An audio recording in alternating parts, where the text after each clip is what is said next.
So I've been meaning to record this video for a while now, and yeah, just finally got around to doing it really. It's the 16th of January 2020. Just got back from taking my mum out for her birthday. I've had 2 glasses of wine, though I don't feel myself that intoxicated. And yeah, so there's 2 reasons I wanted to do this really. The first is just for myself. I want to maybe call it morbid curiosity, but I want to look back in many years' time and just sort of see what I was like right now, how I feel right now, you know, pluses and, well, no, that's not a good way to phrase it, but yeah, just all my thoughts of the moment, considering Penny passing away on the 29th of November. And secondly, just for me, for talking, cheers, Malbec. But yeah, I've always known that conversation and communication is essential in any part of life, whether it be work or relationships or family or just anything. Like in any situation where you should be talking and you're not, like, it's always going to get worse. You should, it's just if you have an issue or a problem or anything, something you want to say to someone, once you've said it, then it's fine, it's okay. Whatever happens, at least you did it. Whereas before, if you don't say anything, then it lingers over and it can be bad for your mental health and your stress as well as like everyone else. So that's the other reason, like, even though I'm just saying this to me and I'm going to put this on YouTube, so that's the third thing. If I will put this out there, so if anyone just wants to see how I'm doing, like how I'm feeling, you can watch this video and maybe get an insight as to where I am. But that's not why I'm doing it. It's for me, for future me, and for now me is really it. So yeah, where to start, I guess.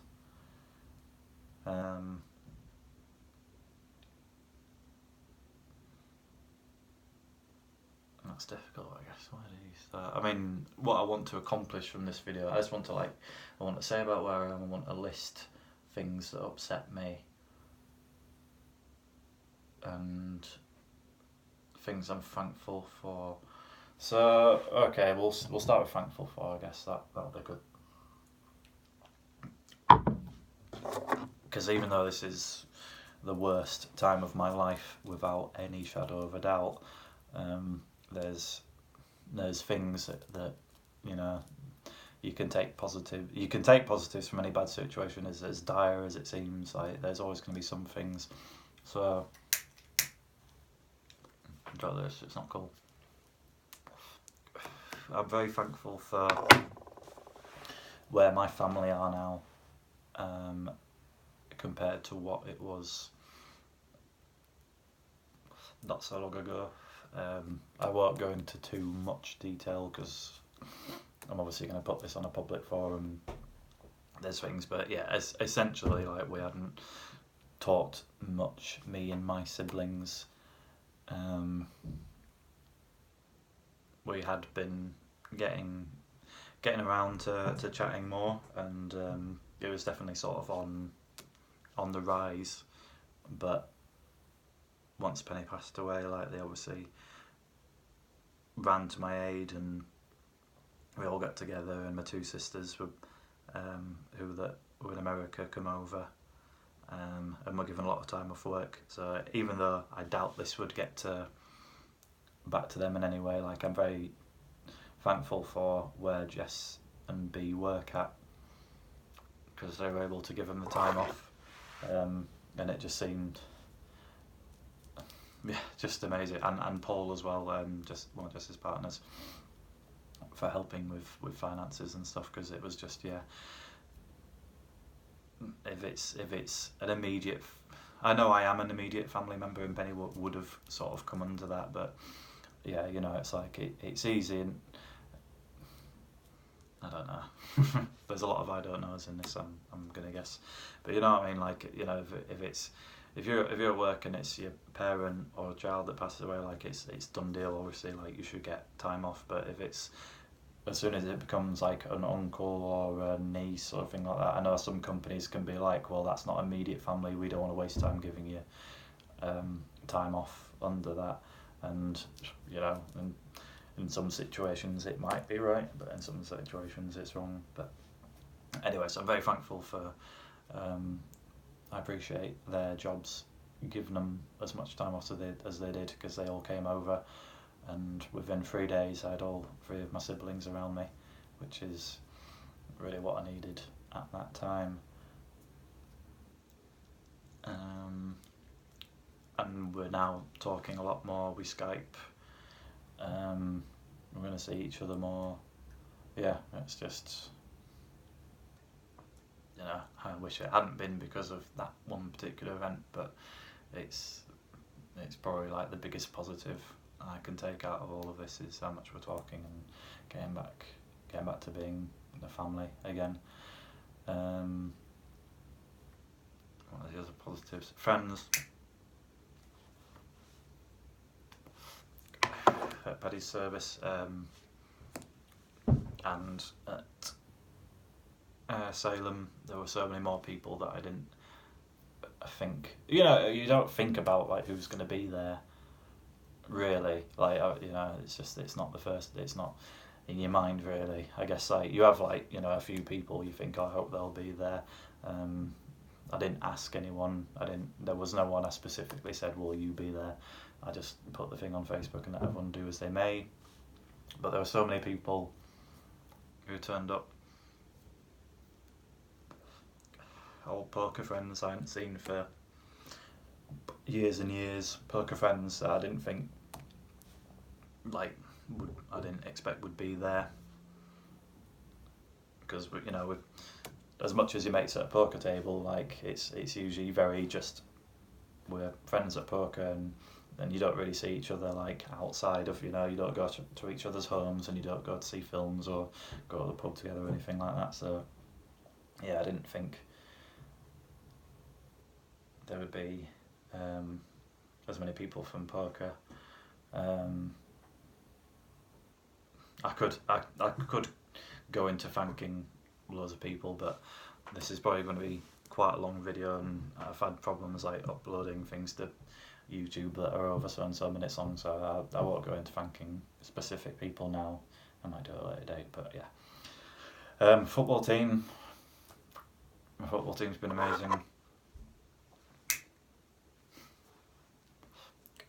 If you're betting, you can bet how many times I need to light this cigarette during this video as well. People that aren't even in a team anymore. You know, I've never been, as much as I hate saying it, I've never been like, you know, an essential part of the team. I've never been like a guaranteed starter. I know I'm not good. I wish I'd gone into football like a lot earlier than I did. I started playing five-a-side with some mates when I was like 25, and then a little bit after that wanted to get into a team. Yeah, about 2 years after that, thought I'd like to give 11-a-side a go, and joined a local team that I've been with ever since. So yeah, I've never been the best ability-wise or skill-wise, but you know, I like to think that I've always given as much as I can. I've always turned up to training sessions and games like more than most. Like, yeah, I'd say it's not important, but yeah, probably like, I say something or nothing. That's why I don't want to waste time on this kind of thing. But yeah, I've turned up to loads of training sessions and loads of games essentially. But yeah, people that aren't in the team anymore turned up. that I wouldn't have expected, because it's like you only played for me with me for a couple of years, and even then it's not like I was a big part of the team. I was just like one of the guys on the subs bench. I didn't get involved a lot,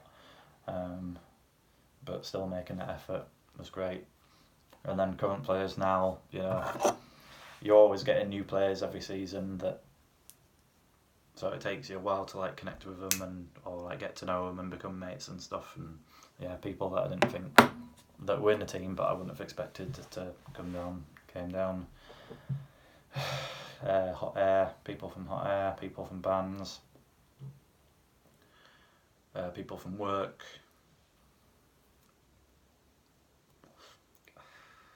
All of Lowell's friends. Yeah, it was a really good turnout, and I'm very thankful for everyone that turned up. And let's try and bring this bit to a close, I guess. Who else? The people that have tried to, yeah, it's going up to 2 months since she passed away, and you know, the people that have like made an effort. There's nothing you can say. There's nothing you can really do to help apart from like just being there for someone. But it's more than just that one message of, you know, oh, if you need anything, we're here, because that's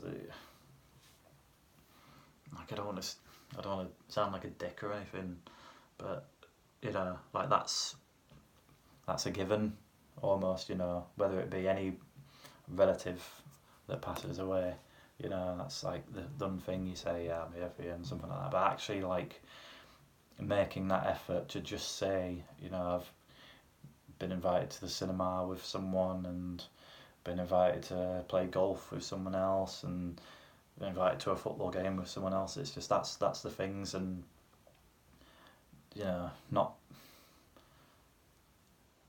I don't know, I'm like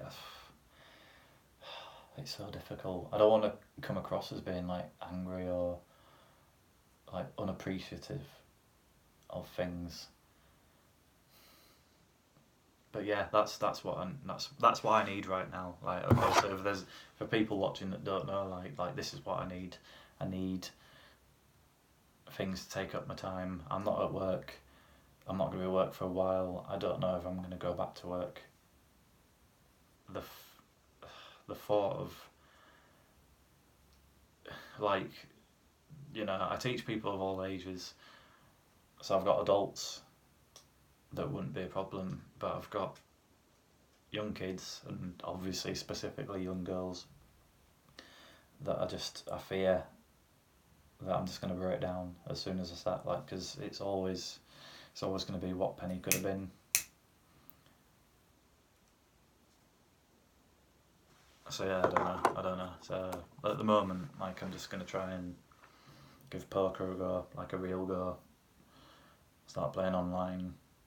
You know, I've had decent of results. I don't think I'm a terrible player, but yeah, to do it as a living, I know there's way more. I've been there, and I've seen many people quit their jobs to play poker, and within a year they're already back to looking for a job. Like, it's a lot harder than it may seem, but I guess with this, what's happened, I've got to give it a go. And because if I can do it for a living, like, absolutely, that's the thing I'm going to want to do. Because at this moment in January 2020, the thought of going back to teaching people one-on-one, and it's not fair as well, like, you know, if it was a normal job, like an office job with adults or something, it would be different. And if it was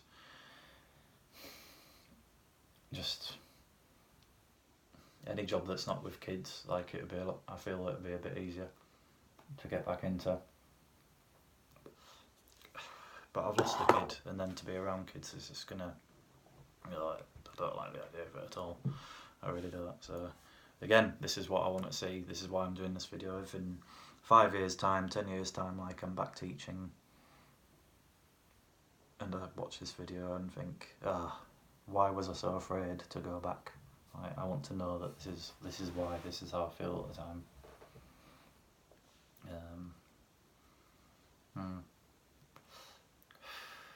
Yeah, but it's not like there's not lots of students that I feel like I'm letting down. I picked up some, I've got kids doing different grades, and other ones that like were early in their drumming careers, but I feel like they've obviously got something about themselves. They could definitely go a long way, like become a really good drummer. And I hate that I'm not there teaching them, because obviously I've been teaching them for 15 years now. Like, I really think I'd be better than any other teacher to help them. But I just don't want to do it. I don't want to do it right now. I can't face it. What else? Musically, I'm not there at all. I don't feel any kind of spark, any enjoyment out of it. Last week I went to a jam night, an open mic night with in Bingley that Cornell ran. I didn't go down to a play, but I knew at some point if there was a con there, he'd asked me to play, so I played a few songs on cajon with him, and and he's one of my favourite people to perform with. Like, he's a great singer, great guitarist. It's always a joy. He always, brings a smile to the room when he turns up. Like, if you've ever seen him play before, you know how good just how great a singer he is. And same with the band, with Low Rivers.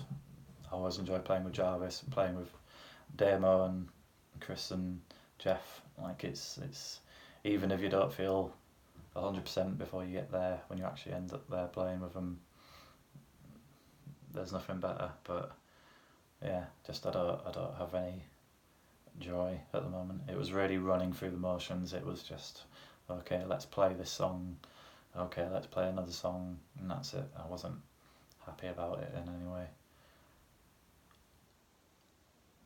which is a shame, because I'd started getting into hot air again. I think I'd been to 2 rehearsals, because now my Saturday mornings were free. I intentionally made it so that I didn't start before 12:30, so that I could go to hot air in the morning, because I played with them for a very long time. And even like, I wasn't going back to become the drummer again. I was going back to see all the people that I hadn't seen for ages, and reconnect, and sort of help out behind the back. Not to play drums, but to, just if there was anything that the drummer Keith, or they've got some percussion players, help out the percussionists, just little hints or advice I could give here or there. That's why I started going back. But again, it's now I'll go back. I'm intending to go back this Saturday to see how I get on. I won't help out, I'll just sit and watch. But yeah, it's, if there's no enjoyment there, then how can you help people? How can you teach people? It doesn't really work, so I don't know. This must be at least 7 if you're betting Bonsai. I reckon there's going to be at least another 3 before this finishes.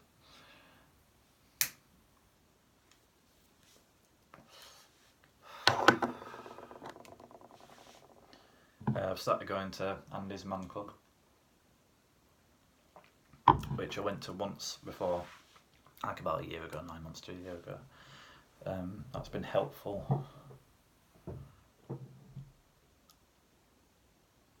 I think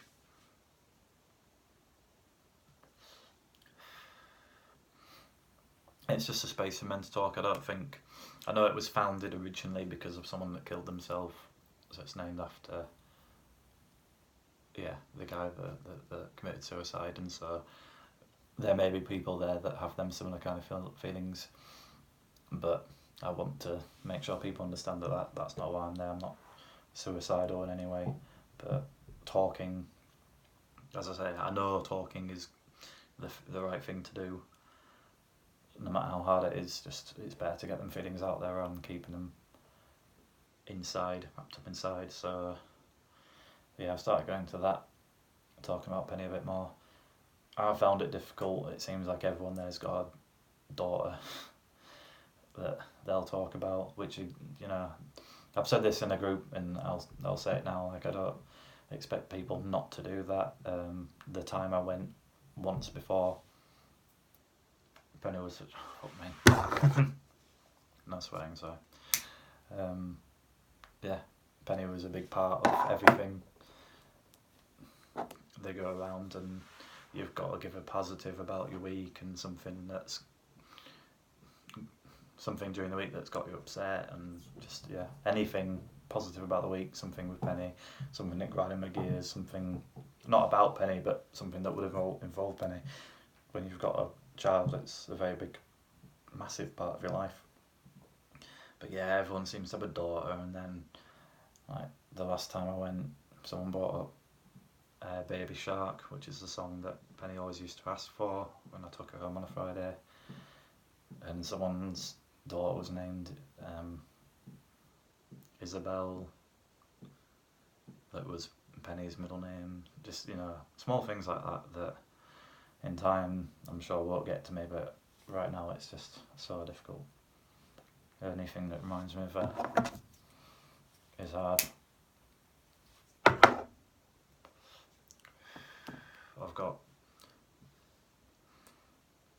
We've moved things in the house, like, you know, obviously, not obviously, we had lots of stuff in the house that was for her, like all her toys and books and things like that we've got round, and a crib that she used to sleep in that we've now got round to. They're not there anymore. And again, while I know that's for the best, like, I come home sometimes, I just want to see him. I want to see her crib. It's weird not seeing her books in Mum's study. It's weird not watching Moana. That was her favourite film. I went into her room. It's a spare room, but was her room. And I got home on Friday night and I just wanted to see her clothes. I just opened all the drawers and they're all empty. It's just really sad. So I have like socks. It's so daft, I know. But like, when she was in hospital, when I first went round, like, and I said to all her parents, oh, is there anything I need to bring? They were like, oh, bring this, bring that, oh, if you can bring some socks. And I brought them, and then like when I got home from that first time, they were still in my coat pockets. I'd forgotten to actually get them out and put them there. So before that, they have no value or any kind of like memories about them. But I just, at the moment, I just thought I'd carry them wherever I go. If I play football, I put them in my sock. No one can see them, obviously, but that's what I do.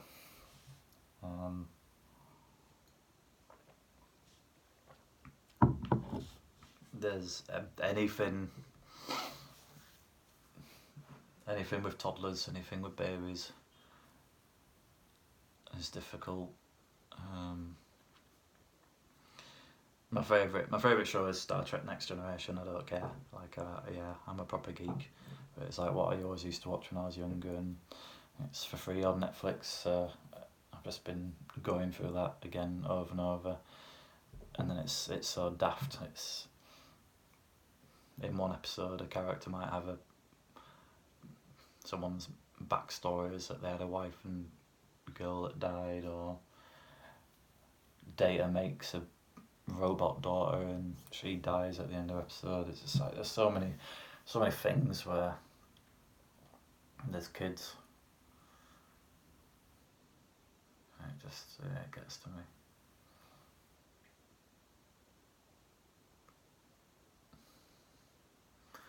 And it shouldn't do. I know it shouldn't do, and I know people say like, "Oh, you can't help how you feel. Just go with it." But it's so difficult. When people, that's probably gonna be really loud on the video. Sorry. When people talk about the kids, obviously on Facebook, you've got a lot of friends who've got children, and they'll put on pictures or videos or just talking about them. And it's really, really difficult, because you just can't help but think, why do you get yours and I don't get mine?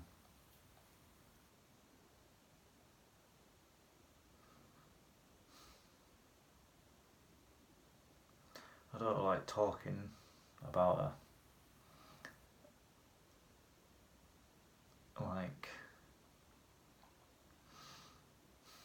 when we've been sorting out counselling for Martin House, who were amazing, by the way. Just can't give them enough credit. They were so good.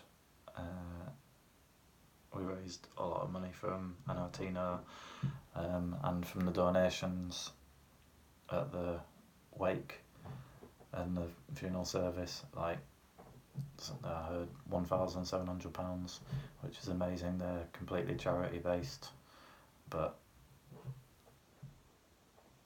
yeah, what they do, it's whether it's keeping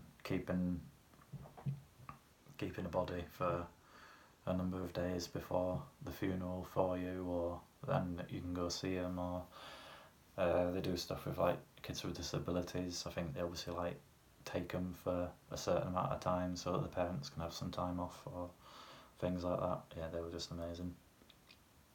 So any charity event I ever do in the future will probably end up being for them. But yeah,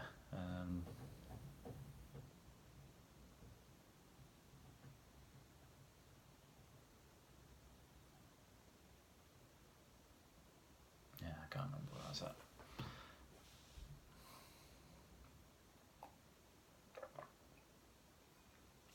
But it's really difficult. It's really hard.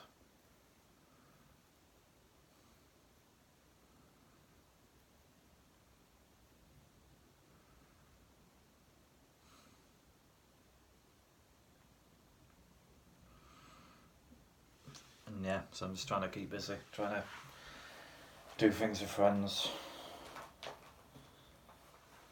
Football, golf, poker. Like, I feel fortunate that when I'm doing something like I usually, or even like going to the pub with friends, when I'm involved in something, like I really go straight, like wholeheartedly into it, and so I'm not usually thinking about if you've got a task to focus on, I find that it doesn't dissuade me that much. I really do focus on whatever I'm doing. Like I say, football and golf are very good examples. But yeah, when I'm at home, when I'm on my own, if I've got nothing to do, then that's when it's really difficult. And I know people say, like, I know what. I like to think I'm semi-intelligent. Like, I know people will say, well, yeah, you've got to go through this phase, and there'll be times when you get upset, and it's completely natural and stuff. But like, the more and more that I'm not doing anything, the more and more that I'm just at home,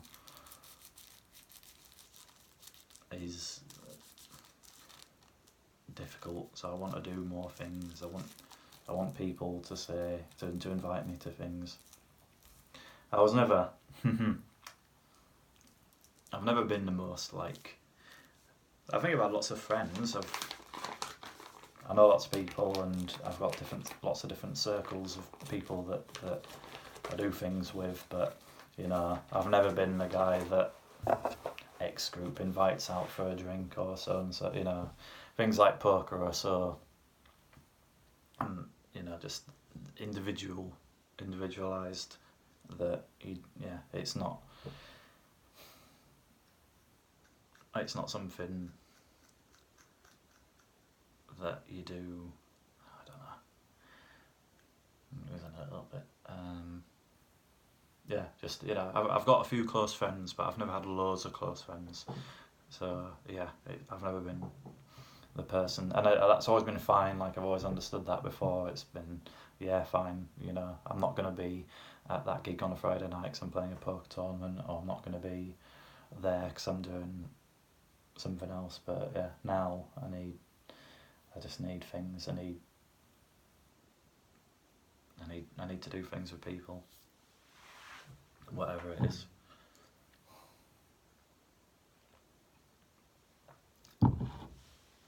So let's try and wrap this up because I can see the timer. I know it's been a while.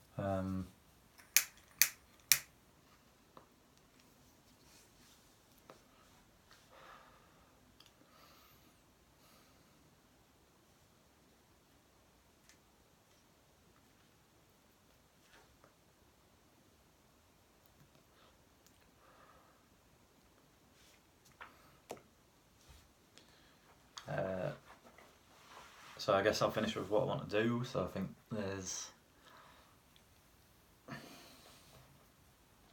I'm going to try and run a poker tournament to raise money for Martin House around her birthday. I know I've checked the dates, and like, her birthday doesn't fall on a normal, like a Friday or Saturday or Sunday, but I'll try and sort that out. I know there's some of my friends are talking about doing Penny Fest, like bands on to raise money. I guess to raise money for Manlands. I don't know. I'm not involved in it, and I don't think I'd want to be involved in it with not having any kind of heart to play music at the moment. But if there is, then I hope people will turn up and help raise money. You know, it's that thing of, like, you know, whenever an event happens, any kind of event, like, there's always excuses. You can always say, I was supposed to be taking my girlfriend to dinner, or my band's got a gig or something like that. But yeah, like, without sounding, what's the word? Without it being about me,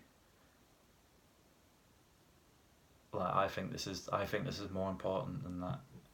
Obviously, I'm going to think that because I'm the one involved. If it was the other way around, maybe I wouldn't be saying this. I don't know, but yeah, like, it's for my daughter. It's for a really good cause. And if you're in a band and if you find out 3 weeks before the event, like, if you say, oh, well, I know we've got that gig booked, but it's a memorial concert for my friend's dead daughter,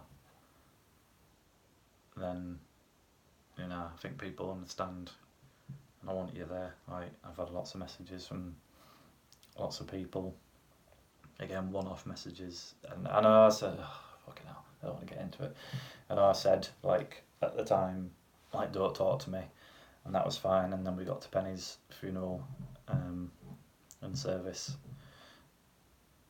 but now, since then, like, that's where I need more than just that one-off message, or we're there. I need people making an effort for me, because it's really hard.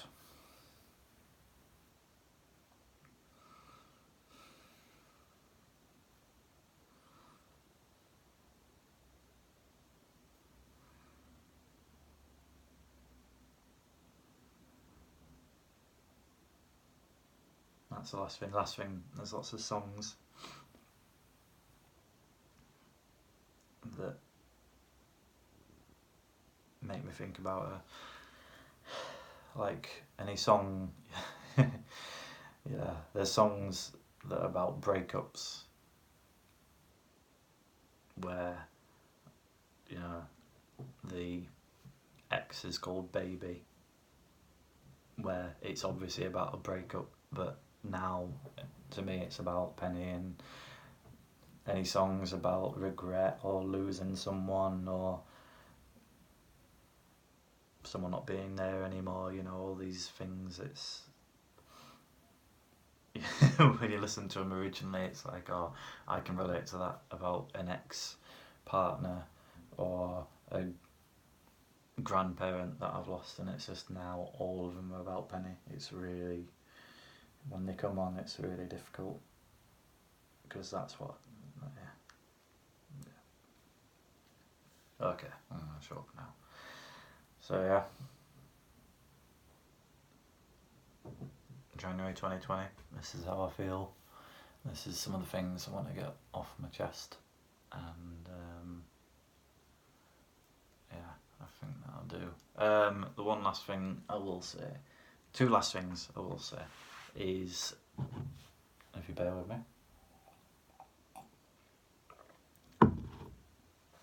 I know there's really nothing you can say when you're faced with someone who's had this happen to them, but whatever you do not say, I've got a daughter, so, and then XYZ, I've got a daughter, I can't even begin to imagine how you feel, or I wouldn't begin to if I lost my daughter, then I didn't, or like if I lost my child, I wouldn't even be able to get into imagine, because that does nothing for us. Yeah, please keep telling me about your live child, keep telling me about how you wouldn't be able to cope if your daughter passed away, because fuck me, I don't give a shit. I don't care. Like, you're not going through that, so don't tell me what you would act like if that happened, because it just, yeah, it's nothing. It doesn't help at all. Like, I've never said this, and I've tried not to blow up. Like, I've literally lost it once when all my family are around. I won't go into the details again, but like that's the only time I've properly broken down. I've not cried in public. I've not lost it with anyone in public. But yeah, people don't want to hear about that at this time. I don't care. Don't tell me about how it's awful. I know.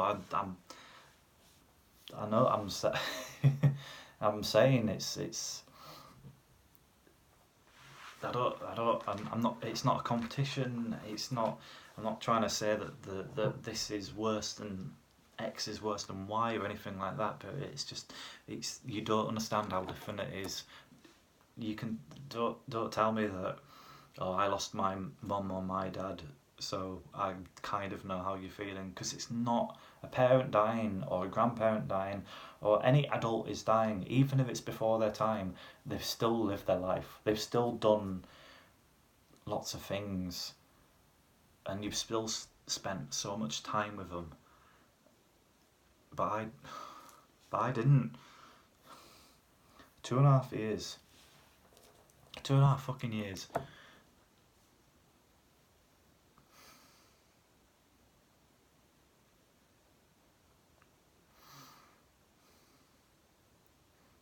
I didn't get to spend time with her. I didn't get to see her grow up. I didn't get to teach her all the things that I thought would make her better as a person that I could offer. It's nowhere near the same. It's not.